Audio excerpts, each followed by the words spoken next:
अपना आज का टॉपिक है रेस्पिरेशन।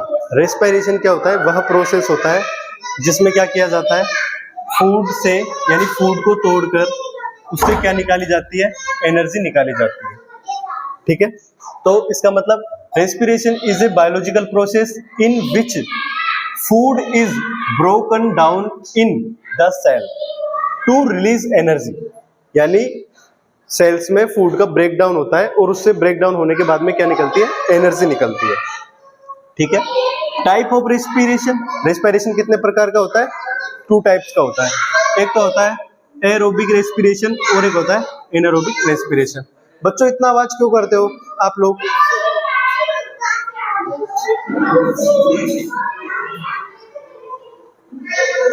ठीक है, रेस्पिरेशन 2 टाइप्स का होता है। एक तो होता है एरोबिक रेस्पिरेशन और एक होता है एनारोबिक रेस्पिरेशन। एरोबिक रेस्पिरेशन क्या होता है? जिसमें ऑक्सीजन का यूज होता है, वो होता है एरोबिक रेस्पिरेशन। ठीक है, तो एरोबिक रेस्पिरेशन की अपन बात करते हैं। एरोबिक रेस्पिरेशन होता क्या है? आप रिलेट कर पा रहे हो मेरे से? आप रिलेट कर पा रहे हो आप मेरे से? रेस्पिरेशन क्या होता है कि रेस्पिरेशन वह प्रोसेस होता है जिसमें क्या फूड को तोड़कर एनर्जी प्राप्त किया जाता है।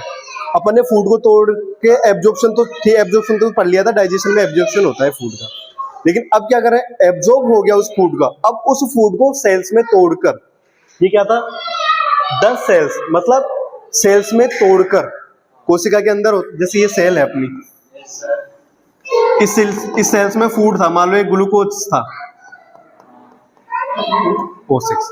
ठीक है, अब मैं रेस्पिरेशन में क्या करता हूँ, ऑक्सीजन को लेता हूँ। ऑक्सीजन लंग्स में किस में चली जाती है, लंग्स से। ऑक्सीजन लंग्स से किस में चली जाती है, ब्लड में। और ब्लड से उस हर एक ऑर्गन के पास चली जाती है, हर सेल्स के पास चली जाती है जहां पर ऑक्सीजन की जरूरत होती है। ठीक है, तो यहाँ पे मान लो, यहाँ पे फूड था, इस सेल्स को मान लो जरूरत है किसकी, एनर्जी की जरूरत है। यहाँ पे ग्लूकोज था मतलब फूड था, तो यहाँ पे ब्लड था, इस ब्लड वेसल से यहाँ पे ब्लड आएगा और ब्लड में क्या है, O2।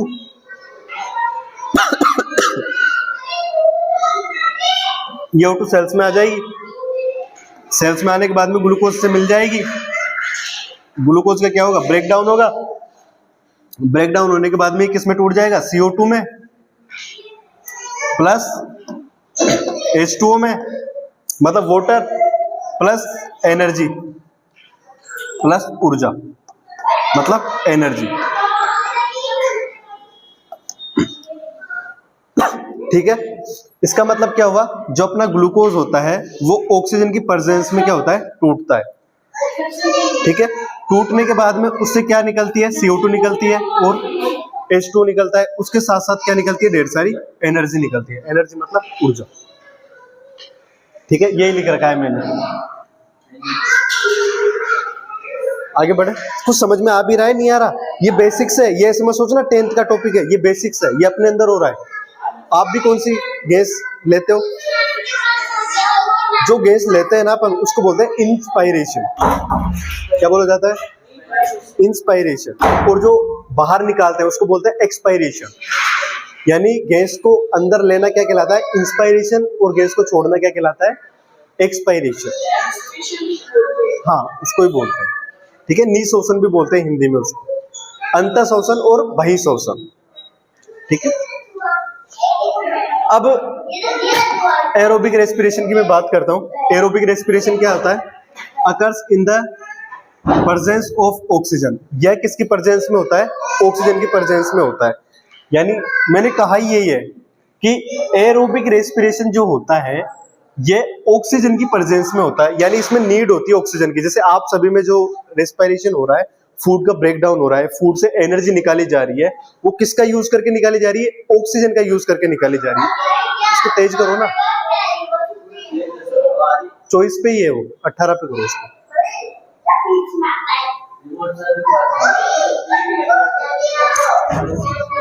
यही है रिमोट इसका। कोई बात नहीं, कोई बात नहीं, ठीक है, ठीक है, ठीक है, ठीक है, ठीक है। एरोबिक रेस्पिरेशन की क्या खास बात होती है कि इसमें जो फूड होता है वो कंप्लीट ब्रेक डाउन होता है। फूड का जो कंप्लीट ब्रेक डाउन होता है, इसमें बचता नहीं है कुछ भी।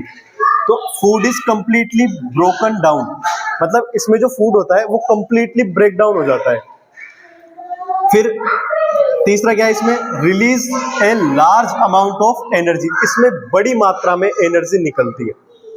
मतलब जो एरोबिक रेस्पिरेशन होता है ना, उसमें कंप्लीट फूड का क्या हो जाता है, कंप्लीट फूड का क्या होता है, ब्रेक डाउन। कंप्लीट फूड का ब्रेक डाउन होगा तो एनर्जी भी ज्यादा निकलेगी, यानी ज्यादा फूड ब्रेक डाउन होगा तो ज्यादा एनर्जी निकलेगी। तो एरोबिक रेस्पिरेशन में की खास बात यही होती है कि इसमें फूड का कंप्लीट क्या होता है, ब्रेक डाउन होता है, यानी कंप्लीट ब्रेक डाउन होता है फूड का। उसके ब्रेक डाउन होने का क्या फायदा है, अगर फूड कंप्लीटली ब्रेक डाउन होगा तो उसका फायदा क्या है, ज्यादा से ज्यादा क्या निकलेगी, उससे एनर्जी निकलेगी। मतलब अच्छे तरीके से आप खाना खाओगे तो अच्छी एनर्जी मिलेगी, और अच्छे तरीके से फूड का अगर ब्रेक डाउन होगा तो अच्छी एनर्जी मिलेगी, अच्छे अमाउंट में एनर्जी मिलेगी। ठीक है, तो यही होता है। अब देखो एनर्जी कैसे मिलेगी, एरोबिक रेस्पिरेशन में एनर्जी कैसे मिलेगी। अपन ने कल पढ़ा था, ये क्या होता है, ये क्या फूड है क्या,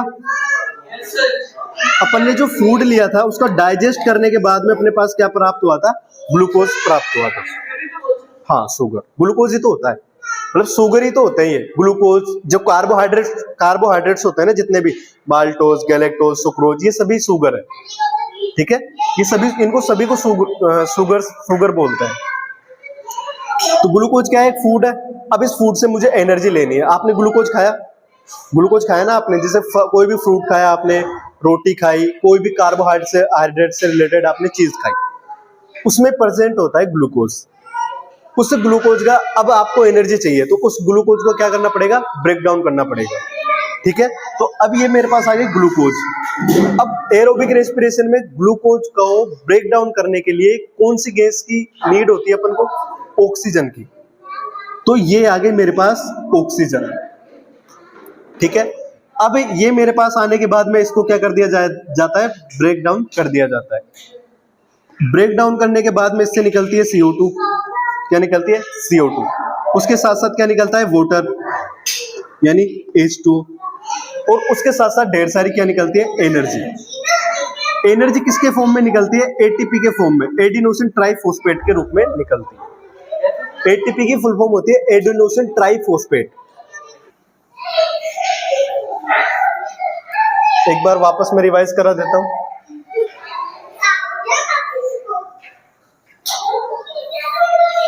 देखो आप ऐसे ही हाँ मत बनना जब तक आपको समझ में नहीं आए। ठीक है, मैं आपको समझाने के लिए ही हूं यहाँ पे। एरोबिक रेस्पिरेशन की मैं बात कर रहा था। एरोबिक रेस्पिरेशन में क्या होता है, occurs in the presence of oxygen, मतलब ये किसके प्रेजेंस में हो रहा था, ऑक्सीजन की प्रेजेंस में हो रहा था। Food is completely broken down, मतलब इसमें जो फूड था वो कंप्लीटली ब्रेक डाउन हो रहा था। Release a large amount of energy, इसमें एनर्जी लार्ज अमाउंट में प्रोड्यूस हो रही थी। ये वाला बताऊं वापस, respiration is a biological process, ये एक जैव प्रक्रम है। ठीक है, जैसे अपन लाइफ प्रोसेस पढ़ते हैं ना, लाइफ प्रोसेस का तो पार्ट है एक रेस्पिरेशन। तो respiration is a biological process in which food is broken down in the cell, मतलब जो फूड का ब्रेक डाउन हो रहा है वो किस में हो रहा था, सेल में। मैंने यही तो बताया था, इस सेल में क्या था, फूड था। मतलब फूड कब आया था, जब मैंने डाइजेशन किया था, तो उस फूड को एब्जॉर्ब करने के बाद में मैंने हर सेल्स के पास भेज दिया था जहां पे उस फूड की नीड थी। मतलब ये कोशिका भूखी बैठी थी, ये सेल भूखी थी, इसको मैंने फूड दे दिया। अब फूड, पेट तो भर गया इसका, लेकिन एनर्जी भी तो चाहिए इसको। अब आएगी इसके पास में ऑक्सीजन। तो ये फूड क्या था, C6H12O6, यही तो था फूड के फॉर्म में, यानी ग्लूकोज था। अब इसके पास में आएगा ब्लड से, ये अपनी ब्लड वेसल्स, हर जगह अपनी ब्लड वेसल्स। तो यहां से ब्लड में क्या थी, ये ब्लड था, इस ब्लड में क्या घुल के आई थी, ऑक्सीजन। तो यहाँ पे जहां पे जरूरत होती है वहां प्रोवाइड कराता रहता है ब्लड। तो इस ब्लड वेसल से ऑक्सीजन कहाँ आ जाएगी, सेल में आ जाएगी। ठीक है, तो ये आ गई मेरे पास। फिर इसको ब्रेक डाउन करके क्या बना दिया जाता है, CO2 प्लस H2O, और साथ में क्या निकलती है, ढेर सारी एनर्जी। मतलब एनर्जी को क्या कहते हैं, एनर्जी किस फॉर्म में निकलती है, ATP के फॉर्म में। समझ में आया यहाँ तक, ये लाइन वापस समझ में आई। पक्का ना? इसको रीडिंग कर, एक बार रीड करके देख क्या क्या है इसका मतलब। एक एक वर्ड का सिंपल मतलब है ना, तुम लोगों को तो समझ में आ रही है? ये बगल वाला, इसको रीड करने की कोशिश कर, इसको रीड करवा।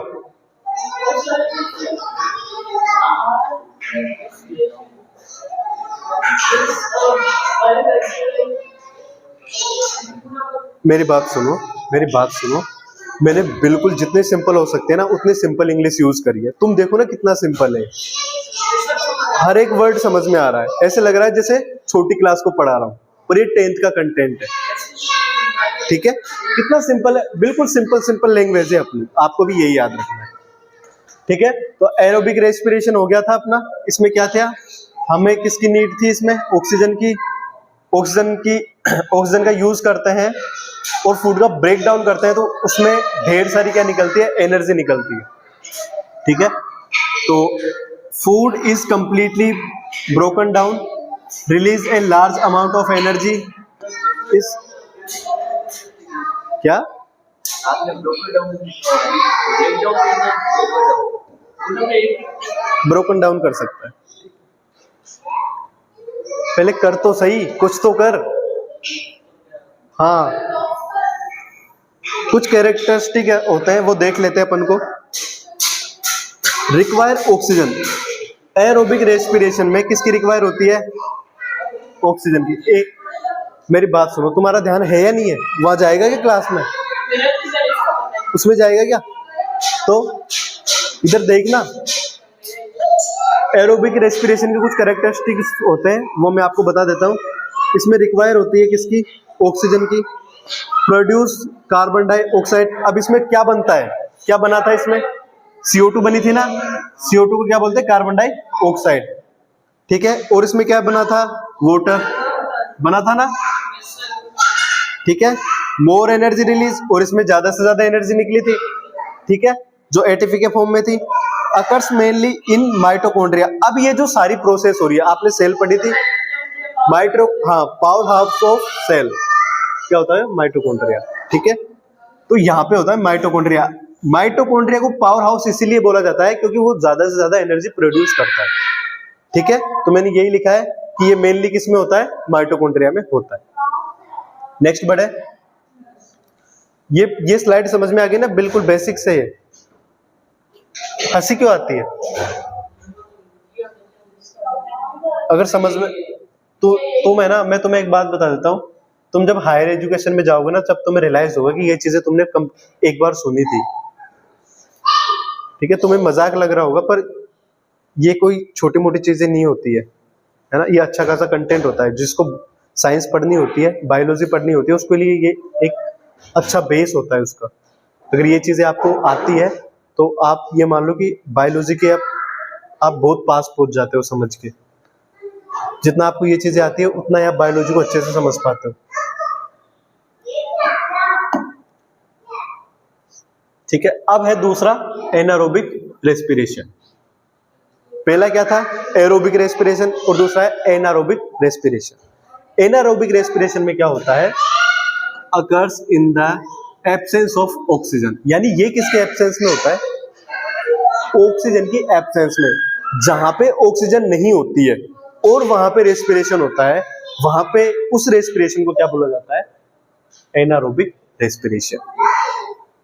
समझ में आई मेरी बात? Food is partially broken down, मतलब फूड है जो पार्शियली ब्रेक डाउन होता है, मतलब पूरा फूड ब्रेक डाउन नहीं होता है।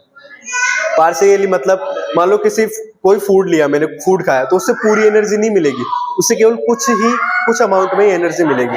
मतलब जो फूड होता है उससे एनर्जी कैसे मिलेगी? पार्शियली मिलेगी। आधी जरूरी नहीं है। पार्शियली का मतलब होता है अलग अलग रेस्पिरेशन में अलग अलग होता है कि कितना अमाउंट में मिलेगा। जैसे 2 टाइप्स का होता है, किसी में ज्यादा मिलेगी, किसी में कम मिलेगी। तो एनारोबिक जो रेस्पिरेशन होता है वो 2 टाइप्स का होता है, आगे अपन देखेंगे। ठीक है, रिलीज लेस एनर्जी। अब देखो, फूड का ब्रेक डाउन हुआ था वो कम फूड का हुआ था। अगर कम फूड का ब्रेक डाउन होता है तो एनर्जी भी उससे क्या मिलेगी? कम मिलेगी। आगे बात समझ में? आप रिलेट कर पा रहे हो मेरे से? अगर हमने बड़े अमाउंट में अगर फूड को ब्रेक डाउन किया तो उसे बड़े अमाउंट में क्या मिलेगी? एनर्जी मिलेगी। और लेस अमाउंट में किया तो एनर्जी भी किस अमाउंट में मिलेगी, लेस अमाउंट में मिलेगी। इतनी बात तो समझ में आती है ना आपको। Anaerobic respiration is two main types, मतलब जो मेनली कितने टाइप्स का होता है, टू टाइप्स का होता है। पहला होता है लैक्टिक एसिड फॉर्मेंटेशन, ठीक है। पहला क्या होता है, मेरी टंग स्लिप हो जाती है, लैक्टिक एसिड फर्मेंटेशन, ठीक है। ये क्या होता है, नहीं ऐसा रेस्पिरेशन जिसमें लैक्टिक एसिड का फॉर्मेशन होता है, मतलब अब इसमें CO2 नहीं बनेगी, अब इसमें क्या बनेगा, लैक्टिक एसिड बनेगा, क्योंकि यहाँ पे ऑक्सीजन प्रेजेंट नहीं है, ठीक है। तो यहाँ पे जो क्या था, ग्लूकोज था, मैं एक बार बता देता हूँ फॉर्मूले से। यहाँ पे ग्लूकोज था, ये ग्लूकोज टूटा, यहाँ पे कोई ऑक्सीजन आई क्या, नहीं। ये ग्लूकोज टूटने के बाद में लैक्टिक एसिड, ये जो फॉर्मूला है, जैसे वाटर का फॉर्मूला क्या था, H2O, है ना, वैसे ही लैक्टिक एसिड का जो फॉर्मूला होता है वो क्या होता है, C3H6O3। ये क्या होता है, लैक्टिक एसिड होता है। लैक्टिक एसिड के साथ साथ क्या निकल रही है, एनर्जी। यानी वहां पे बाय प्रोडक्ट के रूप में मेरे पास क्या निकल रहा था, जो एरोबिक रेस्पिरेशन था, अपन ने अभी बात करी है एरोबिक रेस्पिरेशन की, उसमें जब अपन ने ग्लूकोज को तोड़ा था यूज करके ऑक्सीजन का, तो उसके साथ में क्या निकली थी, CO2 निकली थी, और क्या निकला था, H2O निकला था, और ढेर सारी क्या निकली थी, एनर्जी निकली थी। यहाँ पे क्या हो रहा है, ना H2O निकल रहा है ना CO2 निकल रही है, यहाँ पे क्या निकल रहा है, लैक्टिक एसिड। इस ग्लूकोज से क्या बन रहा है, लैक्टिक एसिड। अपन देख लेते हैं एक बार, glucose breaks down into lactic acid, मतलब जो ग्लूकोज होता है वो किसमें ब्रेक डाउन होता है, लैक्टिक एसिड में। यानी ग्लूकोज लैक्टिक एसिड में टूट जाता है। देखो ये ग्लूकोज था, इस ग्लूकोज को मैं तोड़ूंगा, तोड़ने के बाद में क्या बनाएगा, lactic acid, okay. Occurs in human muscles during heavy exercise. अब देखो ये सबसे इंपॉर्टेंट है, एनारोबिक रेस्पिरेशन ह्यूमंस में भी होता है, यानी हमारे अंदर भी हो रहा है। इसमें जो मसल्स होती है उसमें कौन सा रेस्पिरेशन होता है, एनारोबिक रेस्पिरेशन, यानी यहाँ पे ऑक्सीजन का यूज नहीं होता है। तो यानी यहाँ पे ऑक्सीजन का यूज नहीं होएगा तो किसकी क्या बनेगा, ग्लूकोज का ब्रेकडाउन होने के बाद में क्या बनेगा, लैक्टिक एसिड। कभी कभी हमें लैक्टिक एसिड की वजह से ही हमारे दर्द होने लगता है मसल्स में, अपन तेज भागते हैं तो ज्यादा लैक्टिक एसिड बनेगा, जितना काम करेगी, जितना अब एनर्जी चाहिए तो एनर्जी किससे मिलेगी, ग्लूकोज से। ग्लूकोज टूटेगा, किस में टूटेगा, लैक्टिक एसिड में। अगर CO2 में टूटता तो CO2 तो क्या निकल जाती, बाहर निकल जाती, और वाटर निकलता तो वाटर बॉडी में चला जाता, वो बॉडी के थ्रू बाहर निकल जाता। लेकिन अब यहाँ पे किस में टूट रहा है, लैक्टिक एसिड में। तो ये लैक्टिक एसिड वहां पे रहता है, जब तक ये रहता है वहां तक दर्द की हमको दर्द महसूस होता है, ठीक है। तो हमारी जो मसल्स होती है उसमें किसका फॉर्मेशन होता है, लैक्टिक एसिड का फॉर्मेशन होता है ड्यूरिंग रेस्पिरेशन, ठीक है। लेस एनर्जी इज रिलीज, यानी इसमें एनर्जी कितनी मात्रा में निकलती है, लेस अमाउंट में निकलती है, ठीक है, कम। हाँ, जहां पे पहले इस ग्लूकोज से मुझे बहुत ज्यादा एनर्जी मिल रही थी, अब इसी ग्लूकोज से, सेम ग्लूकोज से मुझे एनर्जी क्या हो रही है, कम मिल रही है, क्योंकि यहाँ पे ऑक्सीजन का यूज नहीं हो रहा है। ये एक टाइप का क्या है, एनारोबिक रेस्पिरेशन, ठीक है। ये आपको समझ में आ गया। अब दूसरा है एल्कोहलिक फर्मेंटेशन। एल्कोहलिक फर्मेंटेशन क्या होता है, glucose breaks down into alcohol, यानी जो ग्लूकोज होता है वो किस में टूट जाता है, एल्कोहल में। एल्कोहल को एथेनॉल भी बोलते हैं, एंड कार्बन डाइऑक्साइड, और साथ में क्या निकलता है उसके, CO2, carbon dioxide. Occurs in yeast, ये यीस्ट में भी होता है। यीस्ट एक प्रकार की फंगस होती है, आपके जो बेकरी प्रोडक्ट्स होते हैं ना उसमें भी यीस्ट होता है। एक टाइप होता है यीस्ट का, सेक्रोमाइसिन सेरेविसी, एक स्पीसीज होती है यीस्ट की, एक स्पीसीज होती है सेक्रोमाइसिन सेरेविसी। वो क्या करता है, जो क्या बोलते हैं उसको, जो सेकेराइड्स होते हैं, माल्ट्स होते हैं, माल्टेज जो देते हैं, जैसे जो हो गया, बाजरा हो गया, उसमें पानी डालते हैं और वो यीस्ट डालते हैं, तो वो फर्मेंट होता है। फर्मेंट होने के बाद में एल्कोहल प्रोड्यूस करता है। तो वो जो एल्कोहल आती है ना मार्केट में, वो यही फंगस देती है, सेक्रोमाइसिन सेरेविसी। इसी से क्या बनती है, एल्कोहल बनती है। क्यों होती है, अगर एल्कोहल का अमाउंट ठीक अमाउंट होता है, एल्कोहल सब लेते हैं, अगर एक निश्चित मात्रा में ली जाए तो दवाई का काम करती है एल्कोहल, पता है तुम्हें? अगर एल्कोहल के फिक्स, जैसे अगर सही डोज में दवाई भी नहीं लेना अपन, अगर अपन सही डोज में अगर अपन मेडिसिन भी ना ले, जैसे आपको मेडिसिन दी मैंने सर दर्द की और आपने एक मेडिसिन की जगह 50 मेडिसिन खा ली, तो क्या होगा उससे? साइड इफेक्ट्स होंगे उसके, हो सकता है आप और बीमार पड़ जाओ, हो सकता है आप मरी जाओ। तो एल्कोहल भी यही काम करता है, अगर उसको एक सही अमाउंट में लिया जाए ना तो वो दवाई का काम करती है, ठीक है। अब वो अलग अलग पर्सन टू पर्सन डिपेंड करता है कि आप किस पर्पज से आप एल्कोहल ले रहे हो। आप नशे के लिए ले रहे हो, या फिर आप किसी बीमारी के उपयोग भी, या फिर आप किसी बीमारी के, ये कोई अमाउंट फिक्स नहीं होता, हर पर्सन टू पर्सन डिपेंड करता है। आप एक गिलास में धुत हो जाओ, ये कई 10 गिलास पी के भी मजा आ रहा है इसको ऐसे करने लग गया। अब अलग अलग होती है, पर्सन टू पर्सन डिपेंड करता है। क्या मैंने नहीं, मैं पीऊंगा भी नहीं, ठीक है। तो इसका एग्जांपल था यीस्ट और सम माइक्रो ऑर्गेनिज्म। कुछ सूक्ष्म जीव ऐसे होते हैं जिनमें इस टाइप का रेस्पिरेशन होता है।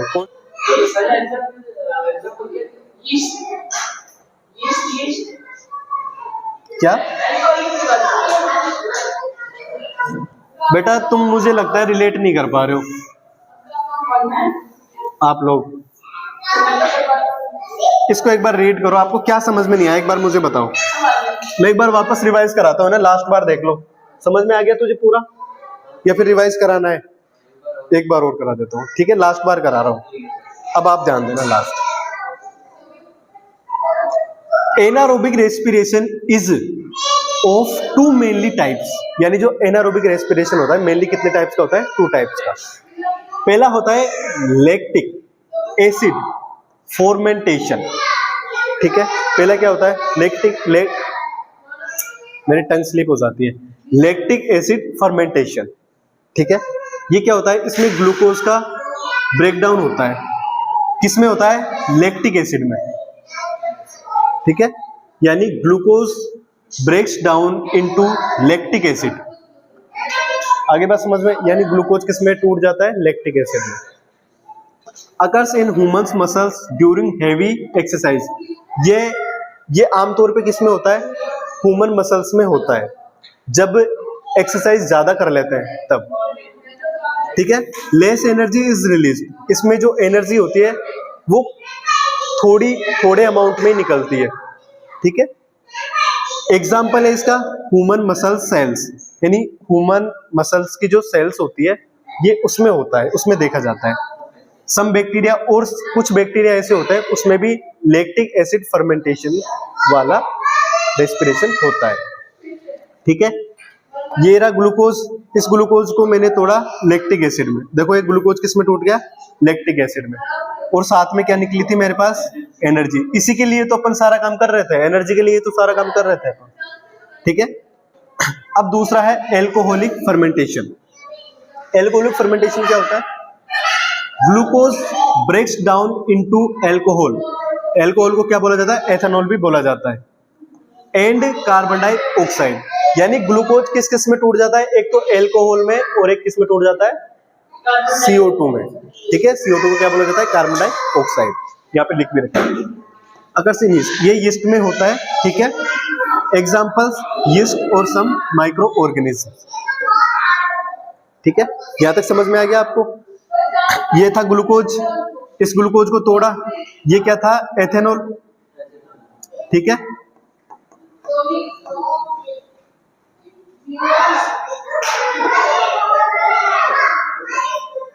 ठीक है, और ये क्या था? CO2, और ये ढेर सारी क्या निकली? एनर्जी। एनर्जी का फॉर्म क्या था? ATP के फॉर्म में। बेटा ऐसे तो हाइड्रोजन, ये H2O को पानी क्यों कहते हैं? ये भी तो वाटर है ना, ये तो हाइड्रोजन, ये ऑक्सीजन है, वाटर कैसे बोलेंगे? वैसे ऑक्सीजन होता है, इसको ऑक्सीजन क्यों बोलते हैं? ये तो O2 है, ये भी ऑक्सीजन है और ये भी ऑक्सीजन है। ये एलिमेंट है और ये मॉलिक्यूल है।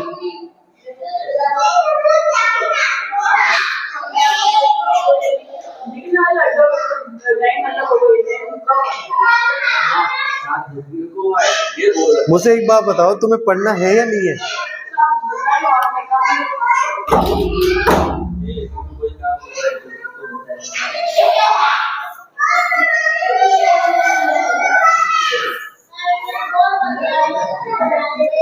रिएक्शन समझ में आ गई, ये याद कर लेना, एग्जाम में आती है। ठीक है, अब नेक्स्ट चलते हैं। मैंने ये तो बताया ही नहीं, कुछ कैरेक्टरिस्टिक्स होते हैं इसके, ये देख लो आप। डज नॉट रिक्वायर्ड ऑक्सीजन, ये जो एनारोबिक रेस्पिरेशन था उसका जो पहला टाइप था लैक्टिक एसिड फर्मेंटेशन में, इसमें ऑक्सीजन की रिक्वायर्ड नहीं होती है। ठीक है, यानी ये पूरा जो ये दोनों प्रोसेस है ना, इन दोनों प्रोसेस में ऑक्सीजन की रिक्वायर्ड नहीं होती है। यानी हमें एनारोबिक रेस्पिरेशन चाहे से किसी भी टाइप का हो, उसमें ऑक्सीजन की जरूरत होती ही नहीं। ठीक है, यही लिख रखा है यहाँ पे, ऑक्सीजन की रिक्वायर्ड नहीं होती है। रिलीज लेस एनर्जी, इस पूरे जो रेस्पिरेशन है इसमें एनर्जी लेस अमाउंट में निकलती है। मतलब प्रोड्यूस लैक्टिक एसिड और एल्कोहल, यानी एनारोबिक रेस्पिरेशन में क्या क्या प्रोड्यूस होता है, लैक्टिक एसिड और एल्कोहल प्रोड्यूस होता है। ठीक है, यही तो लिखा है मैंने। तुम पक्का समझ रहे हो ना, या फिर मुझे झूठ बोल रहे हो? चलो ठीक है, अब अपन ने जो पढ़ा है ना वो देख लेते हैं, क्या पढ़ा था अपन ने। ये देखो, अभी जो पढ़ा था ना ये वही है। देखो क्या वही है क्या, अभी जो रिएक्शंस लिखाए थे ना सेम है ये।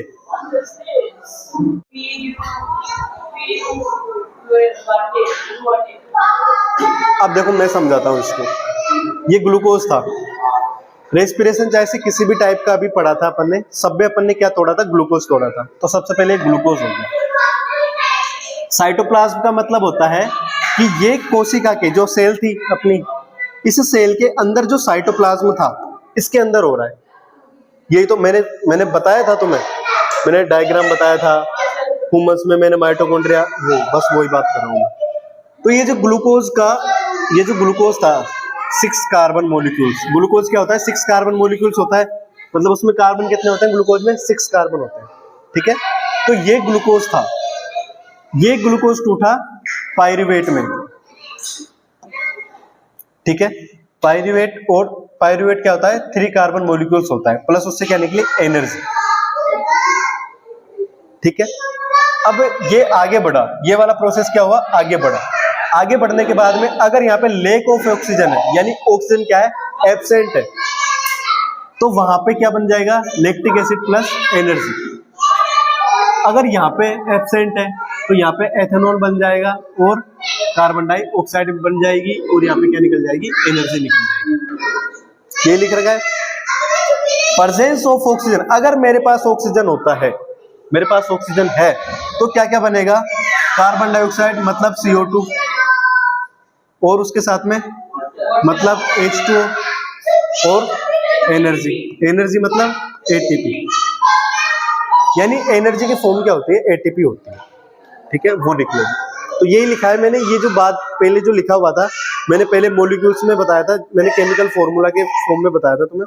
अब ये थोड़ा सा वर्ड्स के फॉर्म में लिख रखा है। समझ में आए? आगे बढ़े।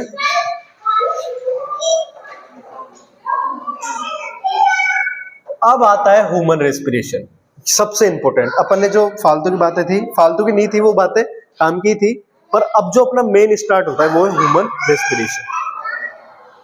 ह्यूमन रेस्पिरेशन मतलब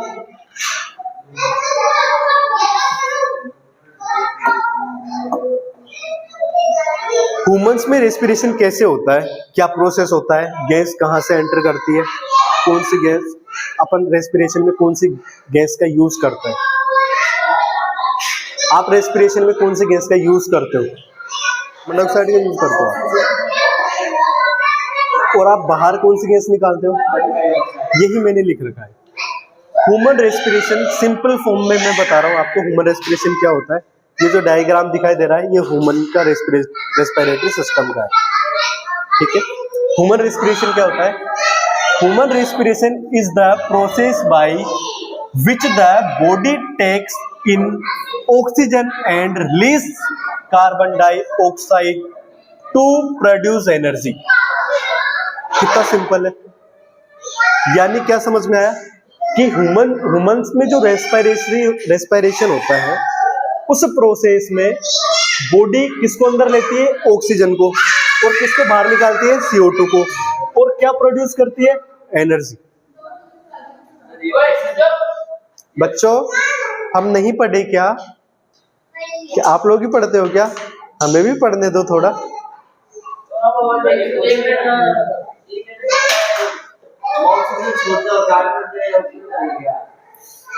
बेटा तेरे से ना हो पाएगा।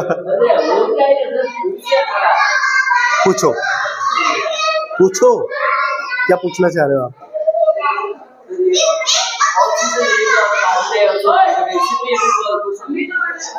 हाँ, ऑक्सीजन लेगा, CO2 छोड़ेगा, और क्या प्रोड्यूस करेगा? एनर्जी। बेटा सारा काम एनर्जी के लिए ही हो रहा है। अपन रेस्पिरेशन क्यों कर रहे हैं? अपन रेस्पिरेशन क्यों करते हैं? एनर्जी के लिए। एनर्जी के लिए मेन पर्पस क्या है अपना? एनर्जी।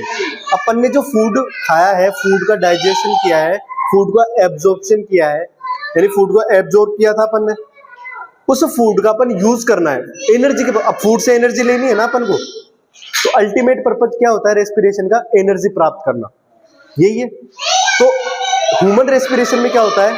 ऑक्सीजन का यूज करता है और CO2 को छोड़ता है, और क्या बनाता है? एनर्जी। यही है ह्यूमन रेस्पिरेशन। ठीक है, कितना सिंपल है। ऑक्सीजन को लेना, CO2 को छोड़ना, और ढेर सारी एनर्जी निकालना।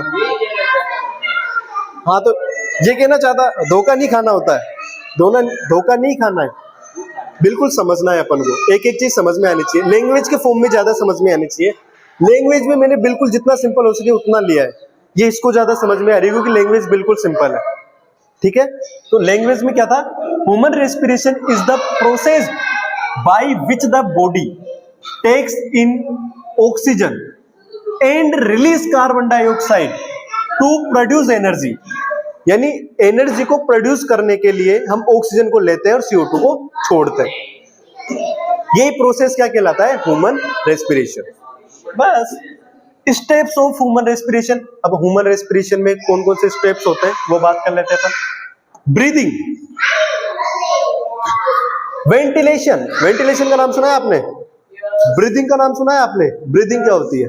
ब्रीदिंग का मतलब होता है ऑक्सीजन को अंदर लेना, यानी इंस्पायरेशन करना ऑक्सीजन का, यानी ऑक्सीजन को अंदर लेना क्या कहलाता है? इंस्पायरेशन। और CO2 को छोड़ना ब्रीदिंग कहलाता है। इधर देख, मतलब क्या होता है? ऑक्सीजन लेना और CO2 छोड़ना ब्रीदिंग कहलाता है। बस बात खत्म। ऑक्सीजन लिया, CO2 छोड़ा, इसे ही ब्रीदिंग कहते हैं। बात खत्म। ऑक्सीजन को लेना और CO2 को छोड़ना ब्रीदिंग कहलाता है। यही लिख रखा है मैंने। ये क्या है? Taking in oxygen rich air. ठीक है, रिची होती है एयर में, तो बहुत सारी ऑक्सीजन होती है। कमी होती है कि ऑक्सीजन की? हमारे आसपास में ऑक्सीजन है। ठीक है, इनहेलेशन कहते हैं इसको। इसको इनहेलेशन भी कहते हैं। अरे बेटा, हाँ, सर अगर एक बंद होने में सर अपन सांस ले रहे हो तो मतलब अपन एक टाइम में सिर्फ ऑक्सीजन खत्म हो जाएगी कि कार्बन डाइऑक्साइड। हाँ, अगर सील पे एक रूम है, बिल्कुल एयर बाहर से बिल्कुल नहीं आ रही है, एक इतना सा भी छेद नहीं है, जैसे ये रूम है इसमें ऑक्सीजन आ रही है, तुम्हें पता हो तो ये पूरा पैक नहीं है, इधर नीचे से आ रही होगी, बैलेंस है सारी चीजें, तो कहीं से तो ऑक्सीजन आ रही है इधर, तो ठीक है। लेकिन ये पूरा एयर टाइट होता, एयर का एक्सचेंज नहीं होता, बाहर से ना कोई गैस आती ना जाती, तो इसमें थोड़ी देर बाद में CO2 की जो कंसंट्रेशन थी वो बढ़ जाती, ऑक्सीजन की जो कंसंट्रेशन थी वो कम हो जाती, फिर क्या मैं सांस ले पाता? नहीं ले पाता।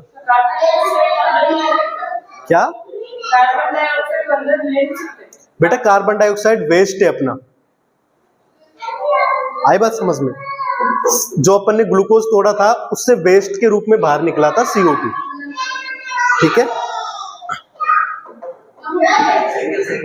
ठीक है। सेकंड, हाँ, अरे रुको वापस देख लेते हैं। Taking in oxygen rich air, inhalation, इसको इनहिलेशन भी कहते हैं। ठीक है, releasing carbon dioxide rich air exhalation कहते हैं, एक्सहीलेशन कहते हैं। ठीक है, थोड़ा मेरे को बोलने में दिक्कत आती है तो तुम ज्यादा ऐसे प्रेशर मत होना। नहीं, मैं कोशिश कर रहा हूँ, मैं भी तुम्हारे साथ बहुत सारी चीजें सीख रहा हूँ। मैंने कहा था फर्स्ट क्लास में एक्सचेंज ऑफ गैस, पहला क्या था? ब्रीदिंग था। और तेज, और तेज। चलो चलो चलो, अपन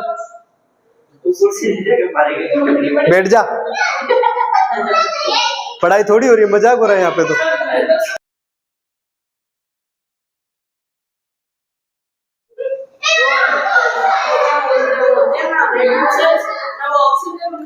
प्लीज मुझे आगे बढ़ने दे, इसको समझाने दे मुझे। एक्सचेंज ऑफ गैसेस, अब मैं बात कर रहा हूँ एक्सचेंज ऑफ गैसेस, मतलब गैसों का एक्सचेंज करना। तो ये क्या हो गया? एक्सचेंज हो गया एक टाइप से। Occurs in the alveoli of lungs, जो ये जो एक्सचेंज ऑफ गैस होता है ना, मतलब गैसों का जो एक्सचेंज होता है ना, ये जो एल्वियोलाई होती है, ये लास्ट वाला जो पार्ट होता है लंग्स में, ये जो एल्वियोलाई होती है, हाँ यहाँ पे होता है। आपको ये दिखाई दे रही है एल्वियोलाई, यहाँ पे थोड़ा जूम करके ये बता रखा है, ये एल्वियोलाई है। ठीक है, यहाँ पे, यहाँ से जो गैस होती है यहाँ पे जाती है, तो यहाँ पे ब्लड वेसल्स के संपर्क में रहते हैं। ये क्या है? ब्लड वेसल्स है। इन ब्लड वेसल्स में क्या है? ब्लड है। ठीक है, ब्लड है। अब ब्लड में अगर ऑक्सीजन की कमी हो जाएगी तो लंग से ऑक्सीजन कहाँ चला जाएगा? ब्लड में चला जाएगा। और मान लो ब्लड में CO2 की मात्रा ज्यादा हो जाएगी तो ब्लड से CO2 कहाँ चली जाएगी? लंग्स में चली जाएगी। फिर लंग्स से वो कहाँ निकल जाएगी? बाहर निकल जाएगी। बस यही है। Occurs in the alveoli of lungs, occurs in the alveoli of lungs, oxygen enters the blood. Oxygen किस में एंटर करती है? ब्लड में। ठीक है, क्या?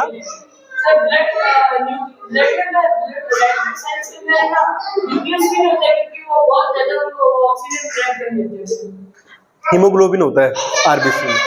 ठीक है, एक हीमोग्लोबिन जो होता है वो ऑक्सीजन के 4 मॉलिक्यूल्स को बाइंड करता है। इस प्रोसेस को कैसे कर रहा हूं मैं आपको एक बार बता देता हूं। ये जो एल्वियोलाई होती है, मान लो ये ब्लड, ये अपना ब्लड है। ठीक है, इस ब्लड के पास में क्या है? एल्वियोलाई है, जो सीधे बाहर, मतलब फेफड़ों से जुड़ी हुई है। ये फेफड़ों के अंदर है। ठीक है, अब मेरे पार्ट में, जैसे मेरे पैर की जो सेल्स है, उनके पास में ऑक्सीजन नहीं है और मेरी ब्लड में ऑक्सीजन चाहिए मुझे, क्योंकि ब्लड ही तो लेके जाएगा ऑक्सीजन को। तो यहाँ पे जैसे ही इंस्पायरेशन किया तो ऑक्सीजन की मात्रा लंग्स में क्या हो जाएगी? बढ़ जाएगी। लंग्स के बाद में, लंग्स के जो अंतिम छोर होते हैं, लास्ट एंड्स होते हैं, वहां पे एल्वियोलाई होती है। इस एल्वियोलाई से जो ऑक्सीजन है वो रिस्कर किस में चली जाती है? ब्लड में। अब यहाँ पे बहुत सारी ऑक्सीजन हो जाएगी तो ब्लड में ऑक्सीजन का लेवल क्या हो जाएगा? बढ़ जाएगा। ठीक है, अब ऑक्सीजन का लेवल बढ़ जाएगा तो उस ऑर्गन को मिल जाएगी जहां पर इसको जरूरत थी O2 की। ठीक है, अब मान लो यहाँ पे CO2 बनी थी, यहाँ पे फूड का क्या होता है? ब्रेकडाउन हुआ था, यहाँ पे CO2 बनी थी।